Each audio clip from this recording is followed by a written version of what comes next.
Bombay high court का एक judgment है Deepak S Kawadia versus additional divisional commissioner Konkan division and others, writ petition number 14856 of 2024। इस case में दीपक मकान मालिक था और प्लेंटिफ थे। उसका एक भाड़ेकरू या किराएदार था। मेन इश्यू था कि section 24 Maharashtra rent control act के अंदर एक कंपिटेंट अथॉरिटी के बारे में है, जिसके पास भाड़ेकरू को प्रॉपर्टी को वापरने का लाइसेंस खत्म होने के बाद प्रॉपर्टी से निकालने के लिए मकान मालिक जा सकता है। तो प्रश्न था कि क्या सेक्शन 24 के हिसाब से कंपिटेंट अथॉरिटी सिर्फ रहने के लिए प्रॉपर्टी वापरा गया हो, मतलब रेजिडेंशियल पर्पस के लिए, तो उसके लिए है, या अगर कमर्शियल पर्पस के लिए वापरा गया हो तो उसके लिए भी है। भाड़ेकरू का कहना था कि सिर्फ रहने के लिए वापरा जाए तो उसे निकालने के लिए कंपिटेंट अथॉरिटी के पास जा सकते हैं। दूसरे किसी भी पर्पस के लिए लाइसेंस दिया हो तो स्मॉल कॉजेस कोर्ट ही जाना पड़ेगा। दीपक का कहना था कि प्रॉपर्टी सिर्फ रहने के लिए ही दिया गया था। दीपक का कहना था कि अप्रैल 2021 से भाड़ेकरू ने लाइसेंस फी यानी प्रॉपर्टी वापरने का फीस नहीं भरा, तो दीपक ने 25 जुलाई 2022 को नोटिस दिया भाड़ेकरू को कि वो प्रॉपर्टी खाली करे और 14 लाख भर दे भाड़े का। भाड़ेकरू का कहना था कि दीपक ने 3 करोड़ 40 लाख देने हैं भाड़ेकरू को, कुछ हीरे दिए थे इसके बदले में। जिस सहकारी संस्था में वो प्रॉपर्टी था, उस संस्था को दीपक ने लिखा चिट्ठी कि लाइसेंस खत्म हो गया है, और दीपक पुलिस के पास भी गया। फिर दीपक गया कंपिटेंट अथॉरिटी के पास, जहां भाड़ेकरू को निकलने कहा गया और डैमेजेस भी भरने कहा गया भाड़ेकरू से। उसके बाद भाड़ेकरू गया एडिशनल डिविजनल कमिश्नर के पास रिवीजन लेके। वहां एविक्शन ऑर्डर सेट असाइड किया गया, क्योंकि उनके हिसाब से लाइसेंस कमर्शियल पर्पस के लिए दिया गया था, ना कि रेजिडेंशियल के लिए। फिर दीपक पहुंचा हाईकोर्ट। दीपक ने कई डॉक्यूमेंट्स दिखाए और कहा कि सहकारी संस्था घरों के लिए था, तो लाइसेंस रहने के लिए ही था, ना कि कमर्शियल यूज के लिए। भाड़ेकरू का कहना था कि लीव एंड लाइसेंस का अग्रीमेंट रजिस्टर नहीं किया गया था, तो सेक्शन 55 एमआरसी एक्ट के हिसाब से लाइसेंसी यानी भाड़ेकरू के हिसाब से होगा सब कुछ, कि 2021 के अग्रीमेंट के हिसाब से बिजनेस या कमर्शियल यूज के लिए भी यूज करने के लिए लिखा गया था। उसने तो लॉफुल एक्टिविटी को भी कमर्शियल करके पढ़ लिया। कोर्ट ने सेक्शन 24, 30, 42, 43, 44, 45 और 55 एमआरसी एक्ट को रेफर किया और कहा कि ये स्पेशल फास्ट प्रोसीजर सिर्फ रहने के लिए वापरे गए सिचुएशंस यानी रेजिडेंशियल प्रॉपर्टीज के लिए ही है, घर मालिक के लिए। कोर्ट का कहना था कि तो ऐसे में कमर्शियल यूज के लिए दिए गए प्रॉपर्टी के लिए घर मालिक को स्मॉल कॉजेस कोर्ट ही जाना होगा, या फिर उस जगह स्मॉल कॉजेस कोर्ट नहीं है तो वहां के रेंट कोर्ट में जाना होगा। कोर्ट ने 2021 के लाइसेंस अग्रीमेंट को पढ़ा, जिसमें लिखा था कि भाड़ेकरू बिजनेस के लिए वापर सकता है प्रॉपर्टी। ऐसा करके कोर्ट ने अग्रीमेंट के सारे रेलेवेंट क्लॉसेस भी पढ़े। कोर्ट ने कहा कि इस केस में चेंज ऑफ यूजर की बात नहीं टेस्ट हो रही, मतलब ये नहीं देखा जा रहा है कि क्या घर मालिक भाड़ेकरू को इस वजह से निकालना चाहता है कि रेजिडेंशियल घर को कमर्शियल या बिजनेस के लिए वापरा भाड़ेकरू ने।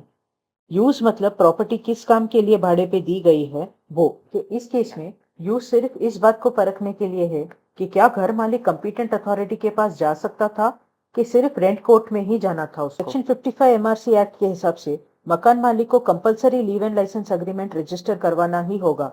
अगर नहीं किया तो जो भी भाड़ेकरू कहेगा लाइसेंस के बारे में वो ही सच माना जाएगा, जब तक मकान मालिक उन सबको झूठ न साबित कर दे, और मकान मालिक को जेल या फाइन भी हो सकती है अगर ये सब ब्रीच किया तो। भाड़ेकरू का कहना था कि अग्रीमेंट रजिस्टर नहीं किया था, जो भी भाड़ेकरू कहेगा उसे ही मानना होगा। दीपक का कहना था कि सेक्शन 55 के हिसाब से मकान मालिक को भी मौका दिया गया है साबित करने कि जो भी भाड़ेकरू कहता है वो सच नहीं है। कोर्ट ने दीपक की बात मान ली। कोर्ट का कहना था कि सेक्शन 55 को सेक्शन 24(3)(b के साथ पढ़ने से मालूम पड़ता है कि जब अग्रीमेंट रजिस्टर किया जाता है तो पार्टीज उस अग्रीमेंट में जो लिखा गया है उससे बन जाते हैं, और जब रजिस्टर नहीं होता तब जो भाड़ेकरू का इंटरप्रिटेशन या मानना है उस लिखित अग्रीमेंट के बारे में वो सही माना जाएगा, जब तक मकान मालिक उसको गलत ना साबित कर दे। कोर्ट ने देखा कि जब दीपक ने भाड़ेकरू को निकलने का नोटिस दिया तो उसके रिप्लाई में भाड़ेकरू ने लिखा कि वो वहां रहता है। ऐसे कई एडमिशंस दिखे कोर्ट को भाड़ेकरू की तरफ से कि वो उस प्रॉपर्टी में रहता ही था। कोर्ट का कहना था कि सेक्शन 24 के लिए कंपिटेंट अथॉरिटी के ज्यूरिसडिक्शन के लिए गवर्नमेंट ने किस यूजर के लिए बिल्डिंग बनाने दिया था, रहने के लिए या कमर्शियल के लिए, ये नहीं देखना है। सिर्फ ये देखना है कि किस यूजर के लिए अग्रीमेंट हुई है मकान मालिक और भाड़ेकरू के बीच। कोर्ट का कहना था कि जब ये जाहिर है कि प्रीमाइसेस में भाड़ेकरू रहता है और बिजनेस किसी दुकान से चलाता है और कहीं, तो ये मानने में कोई हर्ज नहीं है कि यूज रहने के लिए ही था। कोर्ट ने तो ये भी कहा कि भाड़ेकरू जानबूझ के बिजनेस कमर्शियल यूजर की बात उठा रहा है ताकि प्रॉपर्टी से निकलने के लिए और समय मिल जाए, क्योंकि स्मॉल कॉजेस कोर्ट में तो बरसों चलते हैं मैटर। तो दीपक जीत गया। केस खत्म होने के बाद भाड़ेकरू ने कोर्ट से कहा कि उसको स्टे चाहिए 8 हफ्तों का इस निर्णय से अपील करने के लिए। दीपक ने मना किया तो कोर्ट ने 4 हफ्तों के लिए स्टे कर दिया। अब तक अपील का कुछ पता नहीं। इससे हमें पता चलता है कि एक सेक्शन में अगर कोई टर्म हो जिसपे डिस्प्यूट हो, जैसे यहाँ रेजिडेंशियल या कमर्शियल यूजर, तो उस केस में उस टर्म का क्या अर्थ है वो बदल सकता है। तो ध्यान रहे ये भी कि एक एक्ट जो एक रिलेशन के लिए बनाया गया हो, उसमें कई अलग कोर्ट या ऑफिसर का उल्लेख हो सकता है उस सब्जेक्ट मैटर के लिए, तो वो भी देखना जरूरी है। बॉम्बे हाईकोर्ट औरंगाबाद बेंच का एक जजमेंट है, दर्शन सिंह इंदिरा सिंह सोधी and another versus Poddar education and sports trust, writ petition number 8823 of 2016। इस केस में मकान मालिक गया था डिप्टी कलेक्टर के पास कंपिटेंट अथॉरिटी के तौर पे। वो एप्लीकेशन डिसमिस कर दिया कलेक्टर ने, ये कह के कि वो केस कंपिटेंट अथॉरिटी के पास नहीं चल सकती। फिर मकान मालिक गया एडिशनल कमिश्नर औरंगाबाद के पास रिवीजन में, जो भी रिजेक्ट हो गई। तो मकान मालिक आया हाईकोर्ट। 2007 के लीव एंड लाइसेंस अग्रीमेंट के हिसाब से कुछ प्लॉट्स मकान मालिक ने भाड़ेकरू को दिए। भाड़ेकरू का कहना था कि प्लॉट स्कूल चलाने के लिए दिए थे, रहने के लिए नहीं। कोर्ट का कहना था कि एमआरसी एक्ट के हिसाब से जहां स्मॉल कॉजेस कोर्ट होते हैं वहां जाना होता है, और जहां नहीं वहां सिविल जज जूनियर डिवीजन के पास जाना होता है। जहां ये कोर्ट्स होते हैं वहां भी कंपिटेंट अथॉरिटी के पास जा सकते हैं चैप्टर 8 के लिए। ऐसे में स्मॉल कॉजेस कोर्ट और सिविल जज जूनियर डिवीजन को ज्यूरिसडिक्शन नहीं होगा अगर कंपिटेंट अथॉरिटी को ज्यूरिसडिक्शन दिया है। तो कोर्ट ने सेक्शन 41C को देखा और कहा कि अगर प्रीमाइसेस रहने के लिए दिया गया है तो कंपिटेंट अथॉरिटी के पास जा सकते हैं। इस केस में स्कूल चलाने दिया गया है प्लॉट, तो चैप्टर 8 लागू नहीं होगा।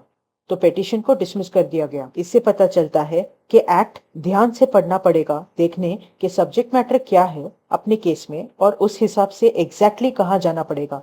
गलत जगह गए तो पैसे समय दोनों बर्बाद होंगे। सुप्रीम कोर्ट का एक जजमेंट है, Harshad Chimanlal Modi versus DLF universal and another, AIR 2005, supreme court 4446। इस केस में मेन प्रश्न था कि स्पेसिफिक परफॉर्मेंस अग्रीमेंट को अचल प्रॉपर्टी के लिए हो, वो कहाँ के कोर्ट में फाइल होना चाहिए। इस जजमेंट में कहा गया कि टीजे और पीजे के खिलाफ हो सूट तो ऑब्जेक्शन डिफेंडेंट को जल्द से जल्द लेना होगा, कम से कम इशू सेटल होने के पहले तो करना ही होगा। लेकिन एसएमजे बिल्कुल अलग है। अगर किसी स्टैट्यूट यानी कानून या चार्टर या कमीशन में हो कि किसी कोर्ट को एसएमजे नहीं होगा वैसे मैटर सुनने का, तो वो कोर्ट उस मैटर को उठा ही नहीं सकता। ऐसा कोर्ट कोई भी ऑर्डर पास करे तो वो नलिटी मतलब शून्य होगा। एक लॉ के reference book Halsbury's laws of England 4th edition reissue volume number 10 para 317 के एक्सट्रैक्ट को भी लिखा गया कि consent and waiver where by reason of any limitation imposed by statute, charter और commission a court is without jurisdiction to entertain any particular claim or matter. Neither the acquiescence nor the express consent of the parties can confer jurisdiction upon the court. Nor can consent give a court jurisdiction if a condition which goes to the jurisdiction has not been performed or fulfilled. Where the court has jurisdiction over a particular subject matter of the claim or the particular parties, and the only objection is whether, in the circumstances of the case, the court ought to exercise jurisdiction, the parties may agree to give jurisdiction in their particular case, or a defendant by entering an appearance without protest or by taking steps in the proceedings may waive his right to object to the court taking cognizance of the proceedings. No appearance or answer, however, can give jurisdiction to a limited court, nor can a private individual impose on a judge the jurisdiction or duty to adjudicate on a matter. A statute limiting the jurisdiction of a court may contain provisions enabling the parties to extend the jurisdiction by consent. इससे हमें पता चलता है कि SMJ न होने से court कोई भी निर्देश नहीं पास कर सकता है, और किया तो वो नलिटी यानी शून्य होगा। और ये कि अगर कोर्ट को एसएमजे नहीं है और पार्टीज अपने मन से भी ऐसे कोर्ट को जुरिस्डिक्शन दिलवाना चाहें तो नहीं दिलवा सकते।